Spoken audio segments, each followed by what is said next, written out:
Hi, everybody. This is Silvio Canto in Dallas, Texas on Tuesday, February the 18th. And welcome to our commentary. Well, if you live in North Texas, you know what's going to happen tonight. It's going to get really chilly. And for the next 24 hours, it's going to be really cold.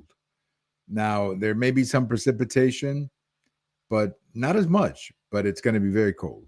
So be careful if you go out and follow all the instructions that they normally give you on TV about, bringing in your pets and your flowers and all that kind of stuff, because it's going to be really cold tonight here in the Metroplex, what we call the Metroplex here in North Texas. Well, just a couple of quick things that I wanted to go over here real fast. It looks like the border, and we talked about this with my friend George Rodriguez on the last show. It looks like the border has been shut down completely. I mean, the number of people trying to come in is practically nothing. And it's incredible. It's just absolutely incredible how in less than a month, the situation on the border has gone 180 degrees. I mean, it's just incredible how how a few executive orders and a different attitude about the border can change the situation. So the border has been shut down completely. And that's within a month of the Trump presidency. That's pretty remarkable. And it also looks like Mr. Patel, Kash Patel, is going to get out of committee today, and I think they're finally going to vote on him this week. I don't know why it's taken so long, but it has. And I understand there are procedures to do this, and both sides want to keep those procedures in place because, when the Democrats have the majority, the Republicans want to be able to slow things down. I mean, that's just the way the game is.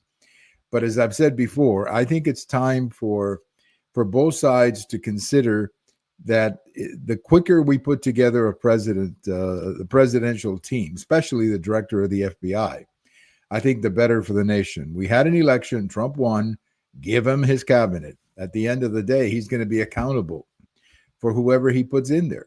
I mean, if Patel turns out to be a mistake, well, Trump is going to be accountable for that. And that's the way it should be. So let's get that done.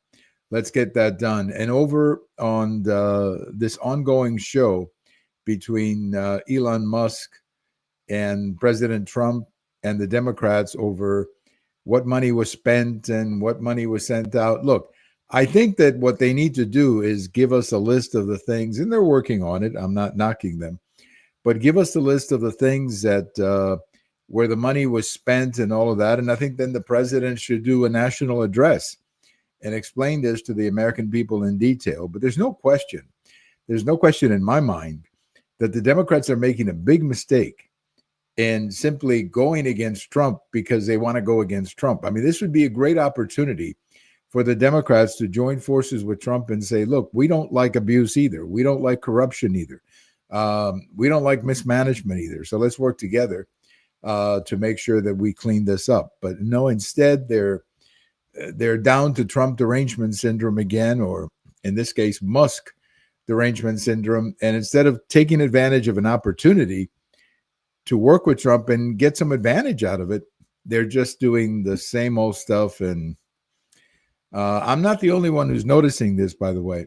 If you follow Democrats like James Carville, there was another one that came out today, a CEO saying the Democrats are committing suicide. The Democrat Party right now is just completely misguided and completely off track. And what they need to do is they need to pick their battles. Instead of fighting over everything and having a demonstration over everything and having a speech over everything, they need to pick their battles. And I'm sure there will be battles down the road that they can pick. But right now, let's just let's see what information comes out. Because if the information that comes out is anything like what we've heard so far, how can anybody defend Social Security checks going out to people who've been dead for years?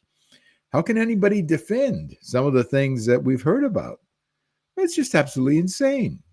And why would any Democrat want to be associated with that kind of spending? It's beyond me. It's beyond me. So let's hope that cooler heads prevail and the Democrats can get in the game rather than simply stand in the sidelines and tell us that Trump is Hitler, or I guess Musk is the Hitler of the week. Well, I've got a post today over at the American Thinker talking about Saturday Night Live. Now, look, For many in my generation, we grew up with Saturday Night Live. Every Saturday night there was Belushi and Dan Aykroyd and Chevy Chase and Eddie Murphy. I guess he came a little bit later. I mean, they was just hilarious. They were hilarious. I remember just about every Saturday night trying to watch the show. And many, many times I would record it on VHS so that I could watch it the next day. That is how funny it was. It was just absolutely the best comedy around. But then it kind of got politically correct and it really went nutty under Trump. You know, it just got, you know, they were just going after Trump in a way that really wasn't funny unless you're really, you really hate Trump, I guess. But anyway, so the other night they had a 50th anniversary show. Now, look, they have enough material to keep you laughing for 3 hours. I mean, all they got to do is go back and replay the Czechoslovakian brothers or Belushi saying cheeseburger or Jane Curtin, you know, reading the news. They have so much material in the archives, they can keep you laughing the whole night, especially a new generation of viewers who didn't remember it like I did. No, they didn't do that. Oh, yeah, they did play some of it, but they did this incredibly stupid segment with Tom Hanks. Of all people, Tom Hanks. I mean, he doesn't have to do that. And Tom Hanks is a MAGA voter or MAGA, whatever, Trump voter, who, you know, I guess doesn't want to shake the hand of a black man. And that's the show. He doesn't want to shake the hand of a black man. And that becomes, I guess, the skit. Well, it was stupid. It was stupid. First of all, it was very derogatory to the Trump voters. I mean, why in the world would you want to turn off half of the country, maybe more than half? Okay, why would you want to do that at a time when the show is declining? But no, they had to take a shot at Trump. They just cannot. I mean, they're addicted to this stuff. And they ended up, I think, when all we're talking about this show is the Tom Hanks segment. Nobody's remembering any of the other segments, which is a shame because it used to be a very funny show. But now I guess it's all about Trump, and that's why I don't watch it anymore. And I think Tom Hanks, I don't know who's giving Tom Hanks advice, but I would have thought somebody would have said to him, hey, Tom, why do you want to do that segment? You don't need it. You got money. Why do you want to do this? Tell him to give you another segment. But no, he got in and he was playing the white Trump supporter who didn't want to shake hands with a black man. And what's amazing about all of this is that Trump did a lot better with blacks in 2024, just like he did a lot better with Hispanics. And it seems to me that the people who are out of touch with reality are the writers of these shows, the people who do these segments.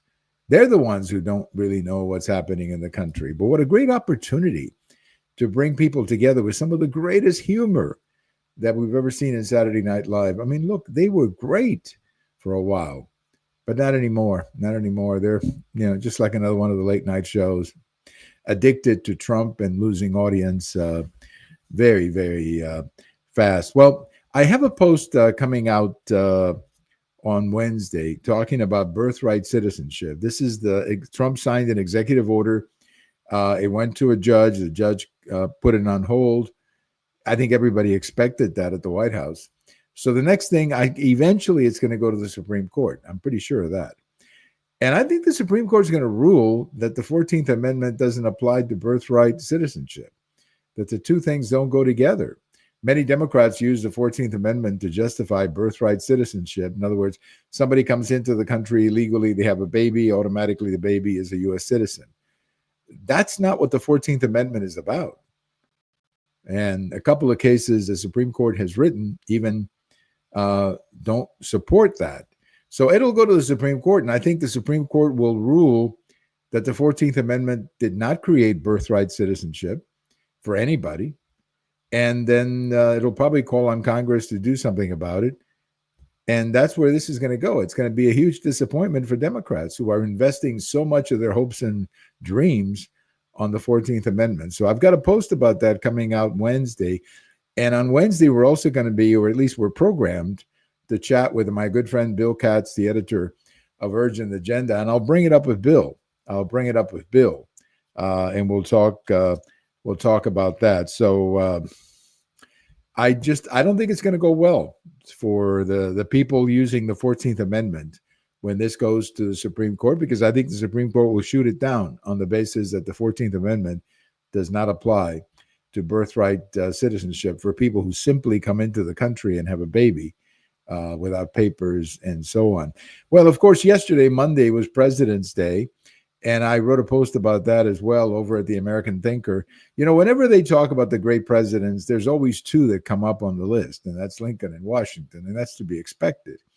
But then, of course, the other members of the top 10, I guess, depend a great deal on your political affiliations. So I mentioned Reagan as a great president. I mentioned Eisenhower as a great president. Franklin Delano Roosevelt as a great president. I mentioned Thomas Jefferson, Andrew Jackson as consequential presidents, and Truman as a consequential president. Of course, I also gave credit to George W. Bush for the way he held the country together after 9/11. So a lot of different presidents, they kind of come and go in and out of the top 10. But, I guess that's what happens. We tend to remember the presidents that we lived under or remember, being around for. So that's why, when I think of my favorite presidents, I think of Reagan, because he, of course, was, I was around when he was president, but there were other great presidents before, of course, that, I just don't relate to because they were at a different time and a different part of the history. But I do mention in the article that I wrote that I think for the most part, the country has been fortunate in the quality of our presidents. The 45 men who've held that job have generally been pretty good and pretty faithful to the Constitution. There have been a few exceptions, I know. But for the most part, I think we've been blessed with some pretty good men in that office who've respected the Constitution. And of course, it all started with George Washington, who really was the indispensable man in the formation of the country. So happy President's Day to all of you. Of course, that was Monday yesterday. But I just wanted to get this in as part of the post that I wrote over at the American Thinker. Again, if you're living in North Texas, get ready for an interesting night. It's going to be very chilly, maybe a little precipitation as well. So you're probably better off just staying home tonight. And but if you got to go out, be very, very careful because it's going to be very, very cold here in North Texas. Well, thank you so much for listening. This is Silvio Canto in Dallas, and we'll talk to you later. Bye-bye, everybody.